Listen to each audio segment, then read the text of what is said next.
Hi, everybody. My name's Jason. I'm Jaden. I'm And we are the Yahoo and the Torah YouTube channel. We're also on the Rumble channel. We're also everywhere. And we have a everyday household cold that we've been battling for a little bit. And they're very enjoyable. I enjoy colds. I enjoy them very much. I enjoyed them.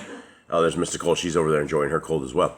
I've enjoyed them as a kid, and I remember them, and they ring a bell of success when you get a nice big fat cold. And a lot of people are like, well, I don't want to get a cold. Everybody fights everything they can possibly do not to get a cold. When you guys get a cold, when you're thieving, when your throat is sore, when you're laying in bed, you feel like you're nearly dead, that is actually a blessing. That is a baruka. That is our Creator's amazing designs. How you doing, Eli? Amazing designs. It's cold. He has a cold. We all have colds. It's his amazing design that is healing us, right? If we didn't have a fever, if we didn't blow chunks of phlegm up, if we felt great, then we would not be healing. And this is the part of healing. And sometimes we have this thing our Creator gave us called an immune system. Now, this immune system is an incredible concept because people have somehow forgotten that we have an immune system and that sometimes we have to get sick to kick our immune system back into gear. And so sickness is a great thing. It's just it may not feel great at the time, but it is absolutely a good thing. Now, Jade, you started getting sick, like, how long ago? I don't know. Was it a week, 2 weeks ago? 10 days ago. 10 days ago, Jade came down with the plague, and I thought he was going to die. He was in there hacking his life away, and he didn't look too good. But then after that, it went, and Eli got sick next, And Mom. and he's still sick. He's still sitting here hacking and wheezing and stuff like that. Then Mr. Cole's owned, then me, and then Cade, and it ran in that thing, and we are in this like 2 weeks, and so we are struggling through this, trying to breathe. All right, now, anyone have any jokes? No. All right, you guys, you know what that means, right? You're leading me to these bad dad jokes. Mm-hmm. Okay, well, this is what your mom said. She said I had a preoccupation for revenge. We're gonna see about this. Okay, and the second one. Oh, Mr. Cole, what's that? Did you I said that. Nah, I said the joke was my therapist said I had a preoccupation for it. I said my mom. I said You say your wife. I said my wife. My wife said that, and the joke was actually my therapist said I had a preoccupation for revenge. We'll see about that. I thought that was funny, but yeah. So anyway, and the next joke is all right. So a termite walks into a bar. You want to go into this? Yeah, I said ouch. No, that's not it. Anything? So a termite walks into a bar, and he asks this, is the bartender here? You got to think about that one real quick. We'll do it wood in the bar. Bartender here. Everyone got it? All right, well, that was the best I had. So thanks a lot for your jokes, fellas. All right, anyone else have anything before we begin on this today? No, I don't think so. Yah Scriptures is the greatest English translation you guys will find anywhere. This is a $64 book that's probably valued at, I would put a value of $1 million on the Word of Yah. More than that, and there's no value you can actually put on it. But this is 103 books. Sorry, guys, I am sitting there hacking and wheezing. Completely restored. The name of our Creator, the name of His Son, the name of all our forefathers, everything has been restored. Paleo Hebrew names and all of this. We are super, super, super excited about this book. This is how you guys can help Boss Clan. This is how you guys can help yourselves as well. I mean, if you have 5 people in the family and you're able to afford 5 books, grab these books so that you guys have large print books. This is this 14.5 font. Everybody's going to be able to see this. You're not going to need your specs to see this. You're going to be just good. And if you do not want to purchase it, but you still want to read the Word of Yah, it is absolutely right here, free of charge, Revision 5. You will never find a free version like this anywhere. It's all available for Mac, for PC. You can grab it. And also we have on Amazon, there are 6 different books that you guys can buy. And every one of these books, the proceeds, 100% of the proceeds go in so that we can get the U.S. prisoners Bibles. And so you guys can get the Book of Jubilees, the Testament of the 12, the Book of Jasher, Enoch, all of these, the Writings of Abraham, all of these books are very, very good, all restored names completely. So we are on a roll. Now, Jade, where are we at from yesterday's endeavors into the book of Shemu'el? Yesterday we met a woman named Hannah. She had a husband, and her husband had another wife as well alongside her. And she provoked her constantly because she couldn't have children. So she went and prayed and wept before Yahuwah and told that if she had a male child, he'd become servant before Yahuwah. And she had a child, and then she went and brought him up to Eli, who is the priest. He thought she was had been drinking alcohol and she was drunk because of the way she was crying and weeping at the bottom of the temple. But she did have a child, and his name is SHEMU'EL, and the book is named after him. Yep, and my dog's name is named after Hannah as well. I have a dog named Hannah, and she had 7 children the very first time. So she didn't have a problem. She didn't have the same problem that the Bible Hannah had, right? All right, so here we go.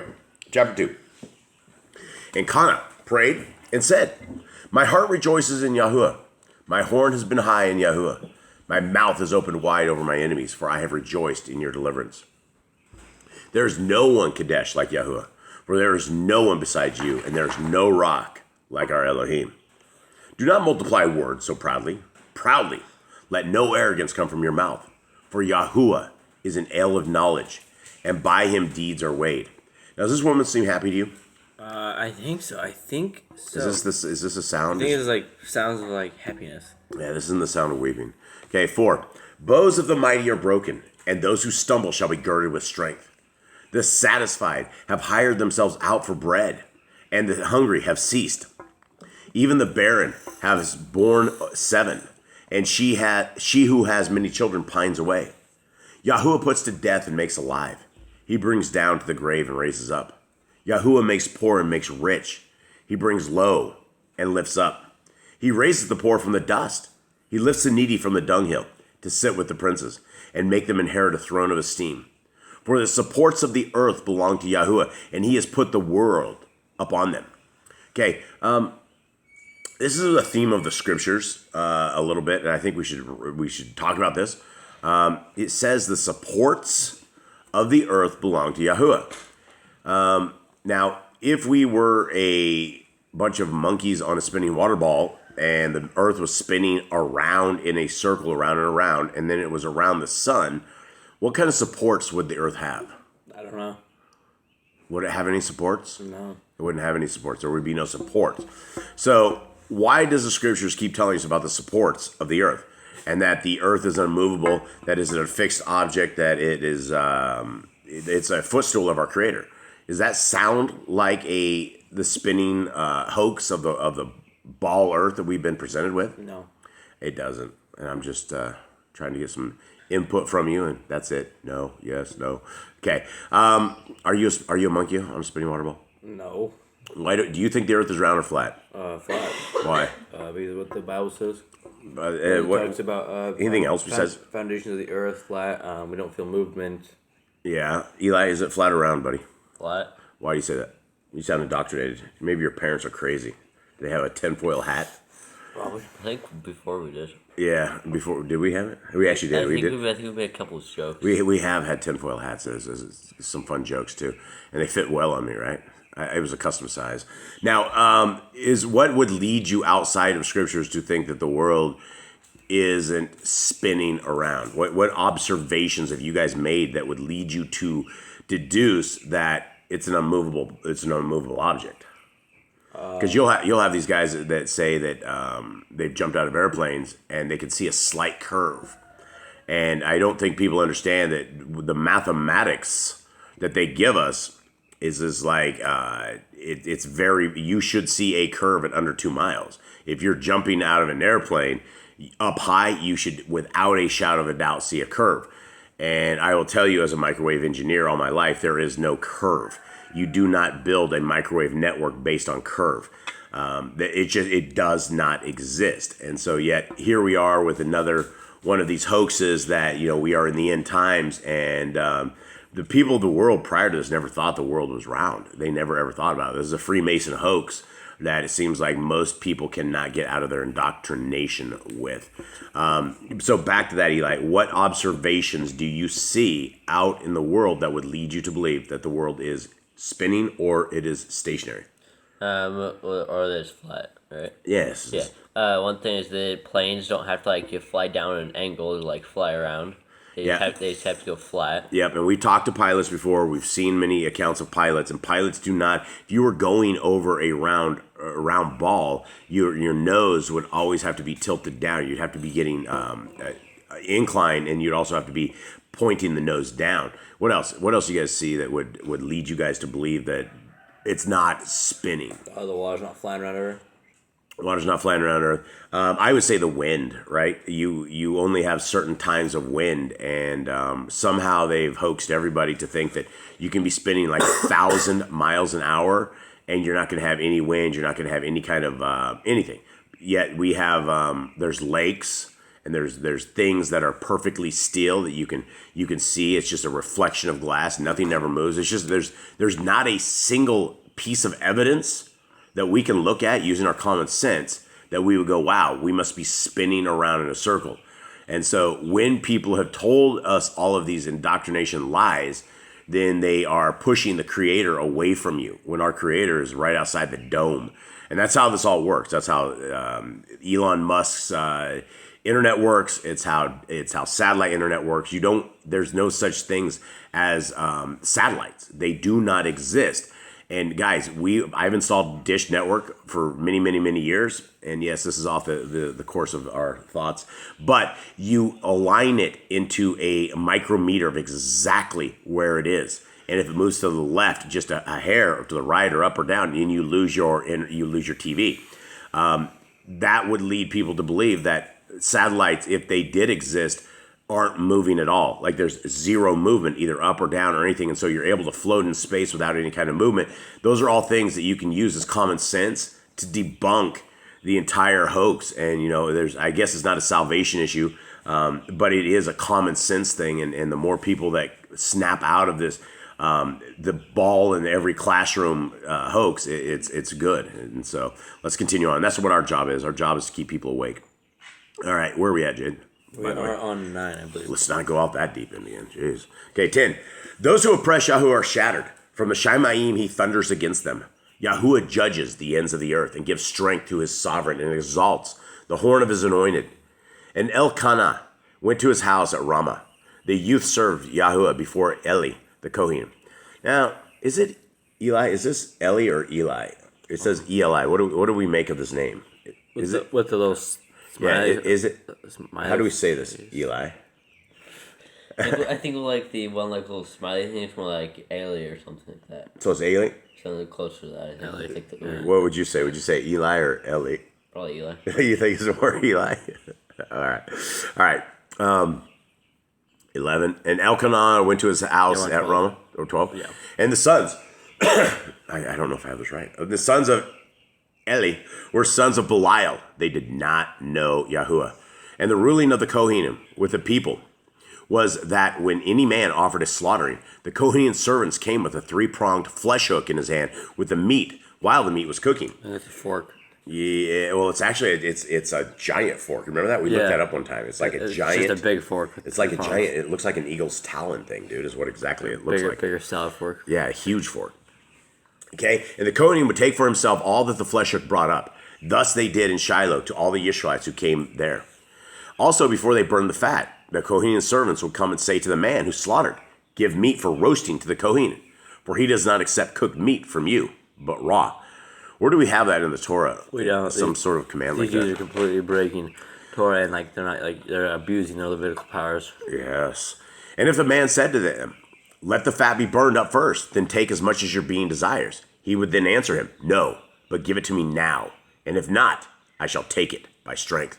So these guys weren't just some little weak priests. I mean, obviously, if they were ripping people's meat off with violence, they were some tough dudes. Or I don't know. It's one of those things. Like, would people fight for their Elohim to do this right? And it sounds like some of them would actually do it. Yeah, I think they just give it to the priest. These are guys like you have Eli, who's like the high priest, or whatever. He's like the guy that everyone respects. And you have his sons, and they say, "Give us meat." They're gonna give him meat. Yeah. Yep. And the sin of the young men was very great before Yahuwah, for the men despised the offering of Yahuwah. But SHEMU'EL was attending before Yahuwah, a youth, wearing a linen shoulder garment. And his mother would make him a little robe and bring it to him year by year when she came up with her husband to offer the yearly slaughtering. And Eli Baruch Elkanah and his wife and said, Yahuwah give you offspring from this woman, for the one she prayed for and gave to Yahuwah. Then they would go to their own home. And Yahuwah visited Cana, so that she conceived and bore 3 sons and 2 daughters, while the young SHEMU'EL grew before Yahuwah. And Eli was very old, and had heard all that his sons were doing to all Yisrael, and how they lay with the women who were assembling at the door of the tent of appointment. And he said to them, Why do you do deeds like these? For I hear of your evil deeds from all the people. No, my sons, for it is not a good report that I hear, making the people of Yahuwah transgress. If one man sins against another, Elohim shall judge him. But if a man sins against Yahuwah, who shall pray for him? But they did not listen to the voice of their father, though it pleased Yahuwah to put them to death. And the young SHEMU'EL was growing in stature and in favor with Yahuwah and also with men. And a man of Elohim came to Eli and said to him, Thus said Yahuwah, Did I not clearly reveal myself to the house of your father when they were in Mitzrayim in Pharaoh's house, even to choose him out of all the tribes of Israel to be my Kohen, to offer upon my altar, to burn incense, and to wear a shoulder garment before me? And did I not give to the house of your father all the offerings of the children of Israel made by fire? Why do you kick at my slaughtering and my offering which I have commanded in my Mishkan, and esteem your sons above me, to make yourselves fat with the best of all the offerings of Israel, my people? Therefore Yahuwah Elohim of Israel declares, I said indeed that your house and the house of your father would walk before me forever. But now, Yahuwah declares, Far be it from me, for those who esteem me I esteem, and those who despise me are accursed. So you see we have these 2 parallels here. You see SHEMU'EL, he's getting stronger, he's becoming more faithful, he's learning the word. Then you have the other people that are already currently the priests, and they are losing their ranking, they're losing their favor with Yah for their evil deeds. Yeah, and this is the planning of Yahuwah, right? This is the understanding of Yahuwah, that all of a sudden he knew these priests were evil, and instead of just letting that reign, he raised up a child. He raised up a child that didn't even exist, and that it was such an incredible thing that his mother gave him over to the priest, and this child is going to be, what's starting a change inside of Yisrael, or what should have started changing Yisrael. Okay, where am I at? You are It's 31. See, the days are coming that I shall cut off your arm and the arm of your father's house, so that an old man shall not be in your house. And you shall see an enemy in my Mishkan, despite all the good which Yahuwah does for Yisrael. And there shall not be an old man in your house forever. But any of your men whom I do not cut off from my altar is to consume your eyes and grief your life.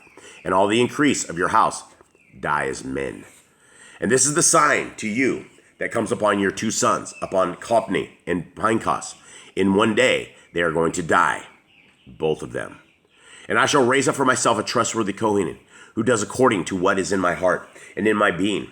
And I shall build him a steadfast house, and he shall walk before my anointed forever. And it shall be that everyone who is left in your house shall come and bow down to him for a piece of silver and a cake of bread, and say, Please put me in one of the kahuna positions to eat a piece of bread. No, you gotta, Eli here. He's a good guy. He's faithful. He's righteous. He obeys Torah. But then he has his sons who basically got his whole family cursed. His 2 sons went and did all this. Wait, you're saying it's the kids, not the father? Well, it's also his fault as well, because he didn't discipline them and tell them and stop them. He should have gone out and stopped them. Should have stopped a long ago. But because of their evil, the whole family got cursed, not just him. So when you do evil, it's not just you that gets cursed, sometimes your family gets cursed along with you. Yep, that is absolutely true. Yeah, the blessings and curses fall upon the house, and sometimes you can fall into that. And this is why we believe that the first 5 books of the scriptures, Genesis, Exodus, Leviticus, Numbers, and Deuteronomy, are good for all times. It is what the guidebook for life is about. And yes, we are going to get into issues we don't want to be into. We're going to get into living conditions we do not want to be into. We're going to get into trials and tribulations that we do not want to. And it's going to be patience, right? It's going to be those who are Kodesha, those who are holy, are able to endure even through trials and tribulations that just seem like they're never ending. And sometimes as we are going through these, the greatest thing that we can do is we can seek the comfort and the strength and the power of our Elohim Most High. Because we don't find that strength in ourselves. But we do have a creator who loves us and who loves us very, very much, especially if we are seeking his laws, statutes, and commandments. If we are people who are willing to be a child of the Most High, then our Elohim is willing to be our Elohim Most High. And it is something that we should all be very, very grateful for, that our Creator will even accept us as people. Because we've all come from dirt, we've all come from evil, we've all come from living in Babylon, coming out of Babylon, trying to figure out what the path is. And the path is not easy. And it's not something that is the rest of the world's going to be doing, because it's too easy to walk contrary to the Torah. It's too easy to live in wickedness and live in just corruption. But that's not what we're called to be. We're called to be different. We're called to be different in every aspect, that we smell different, taste different. Everything about us is different, and it will conflict with the world. It will put us in opposition of the world, but that's what we're called to do. So soldiers of Yah, keep your head up, keep your strength up, shoulders back, stiff upper lip. We're all going to be going through these crazy trials and tribulations. We can't let the devil have us. We're not going to let the devil have us. We're going to reign. We're going to ride with our Elohim Most High, and we cannot wait for our King, his Son, to come and deliver us from this terrible world that we're all into. So, folks, we love you guys very, very much. We hope that you guys have a good rest of the week. We will, Yah willing, we will see you guys tomorrow morning for this reading. Much love. All right, shalom.